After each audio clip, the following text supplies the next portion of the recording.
A paz do Senhor, graça e paz, shalom, shalom.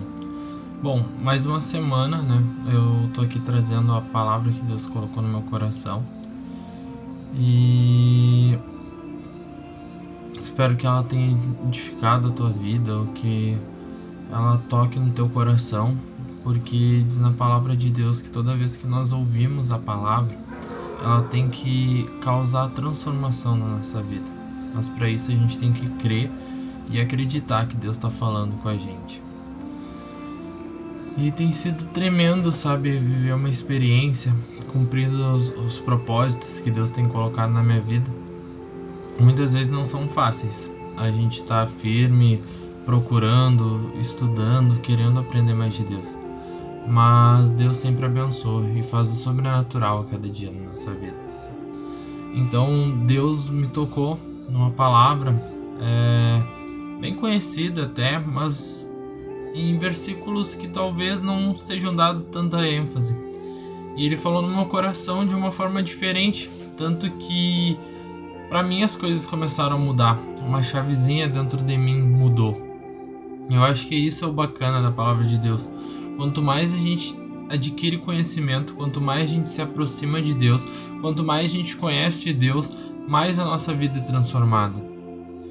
E eu te peço que, se essa palavra falar contigo, compartilha ela, curte, comenta, me ajuda ao meu ministério e também ajuda com que a palavra de Deus chegue a mais pessoas. Eu acredito que Deus usa cada pessoa de uma forma única para pregar ou para entregar a mensagem dele, para que toque corações diferentes, porque fala na Bíblia sobre a multiforme graça da igreja. Então tu pode estar ajudando a uma pessoa que talvez esteja desviada ou que ainda não conhece a Deus, a conhecer Deus de uma forma diferente, porque eu acredito que Ele tem trabalhado de uma forma única na minha vida, porque Ele trabalha de uma forma única na minha, na tua vida, de cada um. A experiência com Deus, ela já diz, é única para cada um, mas é importante cada um de nós fazermos a nossa parte, sabe? Então, a palavra que Deus tocou no meu coração essa semana, ela está em 2 Reis, capítulo 5, versículo 1, do 1 ao 15. Eu vou ler, tá? Mas eu te convido a ler mais sobre essa passagem, porque ela é tremenda. E também eu acredito que o Espírito Santo vai falar contigo coisas diferentes do que falou comigo. E isso que é tremendo, sabe? Então vamos lá. Versículo 1. Naamã, o comandante do exército da Síria, era muito respeitado e estimado pelo rei do seu país, porque por meio de Naamã, o Senhor Deus tinha dado a vitória ao exército dos sírios. Ele era um soldado valente, mas sofria de uma terrível doença de pele. Num dos seus ataques contra Israel, os sírios haviam levado como prisioneira uma menina israelita, que ficou sendo escrava da mulher de Naamã. Um dia a menina disse à patroa: "Eu gostaria que o meu patrão fosse falar com o profeta que mora em Samaria, pois ele o curaria da sua doença." Então Naamã foi falar com o rei e contou o que a menina tinha dito. E o rei ordenou: "Vá falar com o rei de Israel. Entregue essa carta a ele." Então Naamã saiu, levando 350 quilos de prata e uns 70 quilos de ouro e 10 mudas de roupas finas. A carta que ele levava dizia assim: "Esta carta é para apresentar a Naamã, que é o meu oficial. Eu quero que você o cure." Quando o rei de Israel leu a carta, rasgou as suas roupas em sinal de medo e exclamou: "Como é que o rei da Síria quer que eu cure este homem? Será que ele pensa que eu sou Deus e que tenho o poder de dar vida e tirá-la? Ele está querendo briga." O profeta Eliseu soube do que havia acontecido e mandou dizer ao rei: "Por que o Senhor está tão preocupado? Mande que esse homem venha falar comigo, e eu mostrarei a ele que há um profeta em Israel." Então Naamã foi com seus cavalos e seus carros e parou na porta da casa de Eliseu. Eliseu mandou que o empregado saísse e dissesse a ele que fosse se lavar 7 vezes no Rio Jordão, pois assim ficaria completamente curado da sua doença. Mas Naamã ficou zangado e disse: eu pensava que pelo menos o profeta ia sair e falar comigo, e que oraria ao Senhor, o seu Deus, e passaria a mão sobre o lugar que está doente e me curaria. Além disso, por acaso os rios de Abama, em Farpar, em Damasco, não são melhores do que os rios da terra de Israel? Será que eu poderia me lavar neles e ficar curado? E foi embora muito bravo. Então, os seus empregados foram até o lugar onde ele estava e disseram: se o profeta mandasse o Senhor fazer alguma coisa difícil, por acaso o Senhor não faria? Por que o Senhor não poderia se lavar, não pode ir se lavar, como lhe disse, e ficar curado? Então Naamã desceu até o Rio Jordão e mergulhou 7 vezes, como Eliseu tinha dito, e ficou completamente curado. A sua carne ficou firme e sadia, como a de uma criança. Depois ele voltou com todos os seus homens até o lugar onde Eliseu estava e disse: agora eu sei que no mundo inteiro não existe nenhum Deus, a não ser o Deus de Israel. Deus me tocou para ler até aqui, tá? E basicamente eu li todos esses versículos para que tu consiga entender onde Deus quer trabalhar. E Deus, ele me fixou em apenas 3 versículos, tá? Só que outras coisas também chamaram a atenção. Como a gente pode ver ali, Naamã ouviu falar de um Deus que cura, tá? Então ele decidiu ir ao encontro do profeta ali para ser curado. E quando ele chega lá para ser curado, o profeta nem vai de encontro a ele, apenas pede que um dos empregados vá lá e dê um recado. Eliseu era um homem cheio da presença de Deus. E quando a gente... é que Deus me tocou agora para falar sobre isso. E o sobrenatural é que Eliseu confiava tanto no Deus dele que ele só cria nas promessas de Deus. E Deus falou para ele: diga para Naamã fazer tal coisa. E Eliseu executou. Mas voltando ao assunto, a gente para e compara com a nossa vida. Quando a gente ouve falar de um Deus sobrenatural, um Deus que pode curar, um Deus que pode nos trazer felicidade, um Deus que provém, um Deus do impossível, a gente decide então conhecer esse Deus, como Naamã foi, tá? É exatamente o que acontece na nossa vida. Naamã teve a mesma atitude que nós quando nós decidimos entrar na igreja. A gente foi em busca desse Deus. Só que Naamã, quando chegou lá, Deus disse para ele o seguinte: olha, Naamã, parafraseando, tá? Eu sei que tu tá aqui em busca da tua cura. Só que para te conquistar ela, basta tu ir e mergulhar 7 vezes no Rio Jordão. Então Naamã fica furioso, conta na palavra de Deus. E ele fala o seguinte: eu pensava que pelo menos o profeta ia sair e falar comigo e oraria ao Senhor, seu Deus, e que passaria a mão sobre o lugar doente e me curaria. Quando eu li esse versículo, ele está grifado na minha Bíblia, ele tocou no meu coração da seguinte maneira: quando a gente está lá na igreja, a gente decide ter uma vida com Deus, a gente começa a querer impor como Deus vai agir. A gente faz como Naamã, ele achou que ia ser através de uma oração pela mão de Deus ali no local que seria curado. E a gente entra achando que nós sabemos o que é importante para nossa vida, o que é bom para nós. A gente quer dizer para Deus como ele deve trabalhar nas nossas vidas. Mas Deus te diz o seguinte: não é como tu queres, é como ele quer. Então, obviamente, Deus poderia se deslocar usando o profeta Eliseu até Naamã e curar da maneira que ele queria, que Naamã queria. Mas não era como Deus queria trabalhar. Talvez se Deus fizesse isso, Naamã não reconheceria Deus. Porque vai falar lá no último versículo, e é uma chave principal. Então tu entende que Deus, ele queria dar a cura. Deus, ele deu a solução.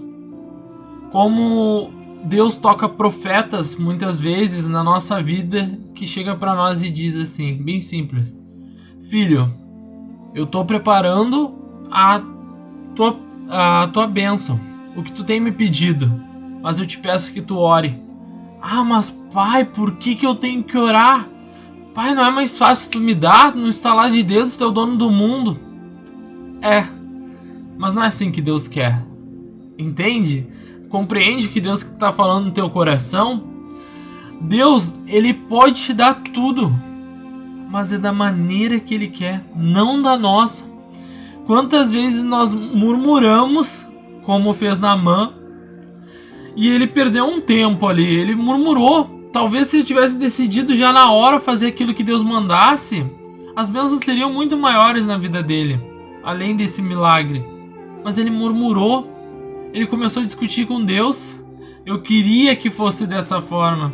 Irmão, eu entendo a gente querer que seja de uma forma, mas Deus diz na palavra de Deus que ela é boa, perfeita, que a vontade de Deus é boa, perfeita e agradável, que é a nossa vontade comparada à vontade do soberano.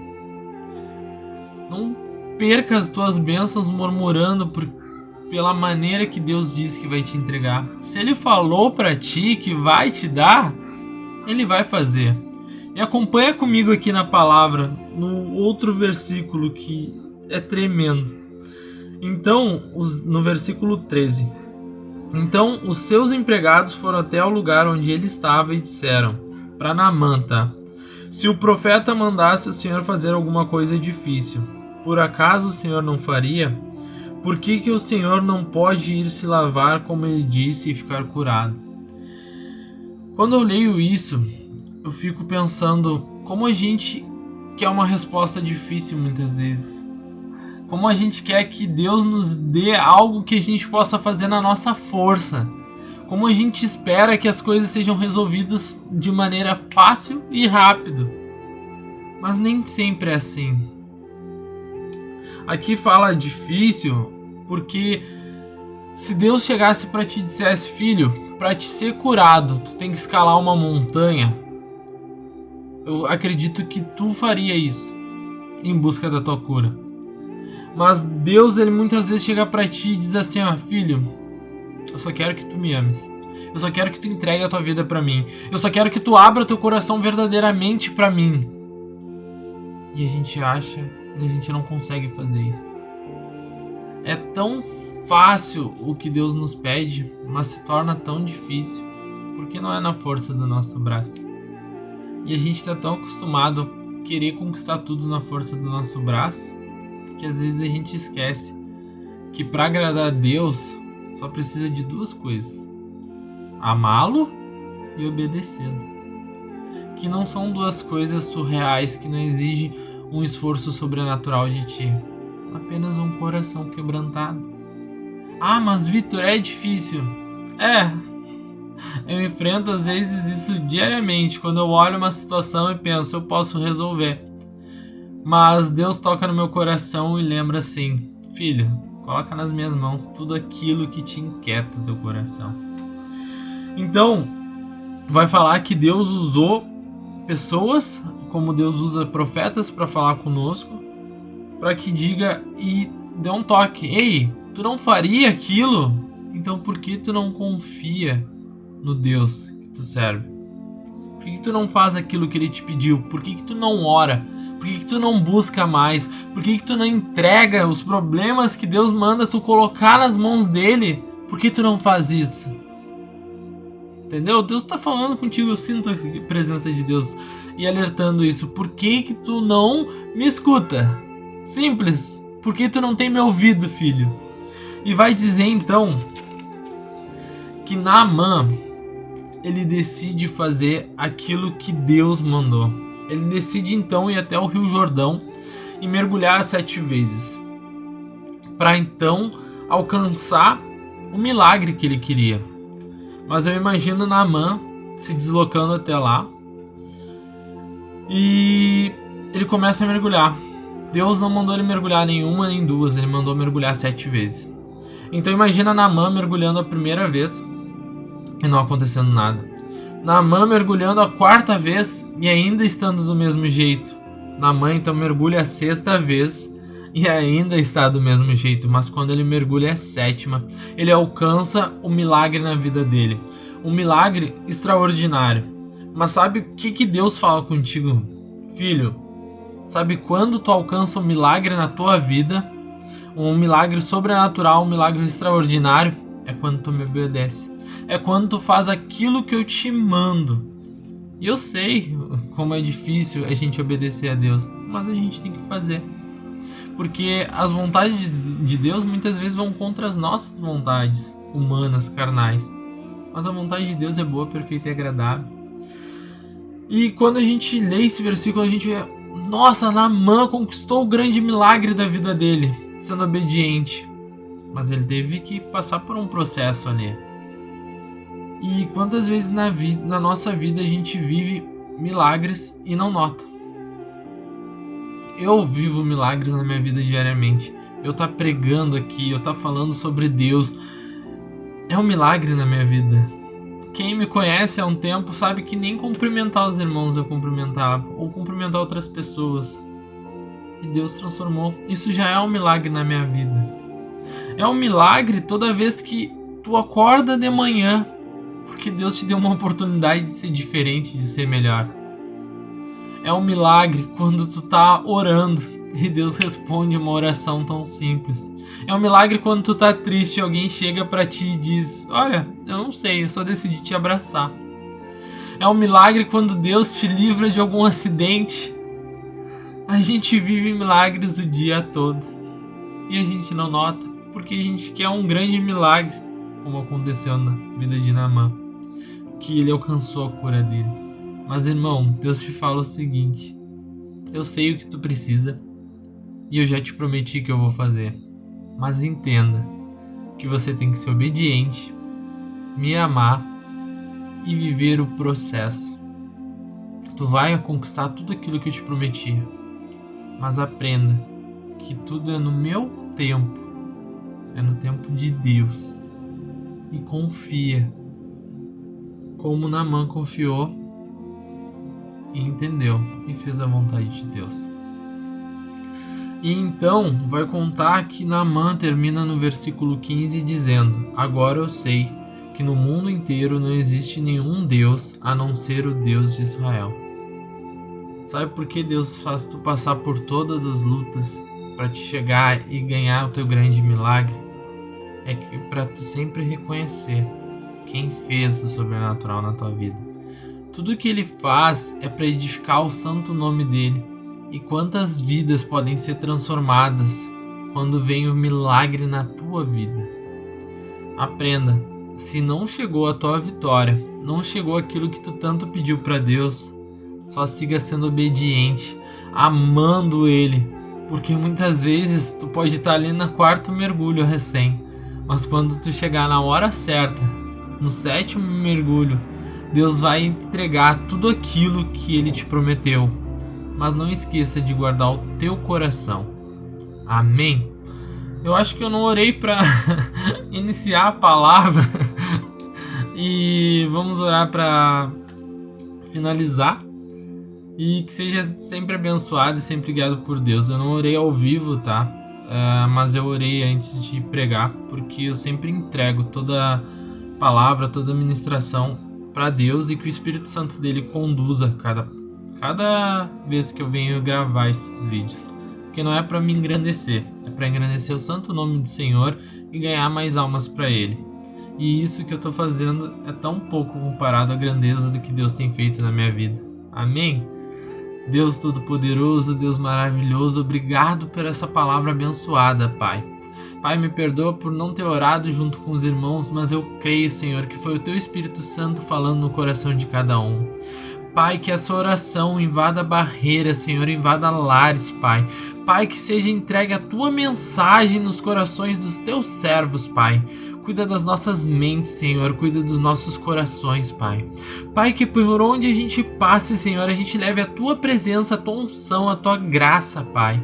Pai, que por onde passe a planta dos meus pés, a planta e a palma das minhas mãos, e de cada irmão que está assistindo essa palavra, Senhor, seja levado a Tua prosperidade, a Tua bênção, a Tua unção, Senhor, que sejamos reconhecidos pela Tua presença em nossas vidas, Pai.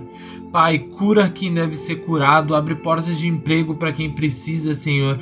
Pai, da libertação, Deus amado, da providência, faz o sobrenatural na vida de cada um, Senhor. Pai, que o Teu Espírito Santo toque os corações, Senhor, e vá liberando dons na vida de cada um, Pai.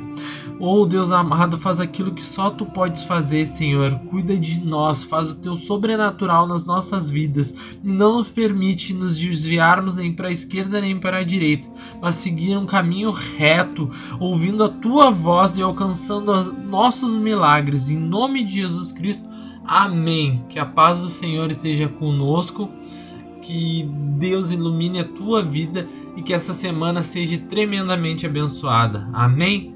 Em nome de Jesus, te aguardo semana que vem. Glória a Deus.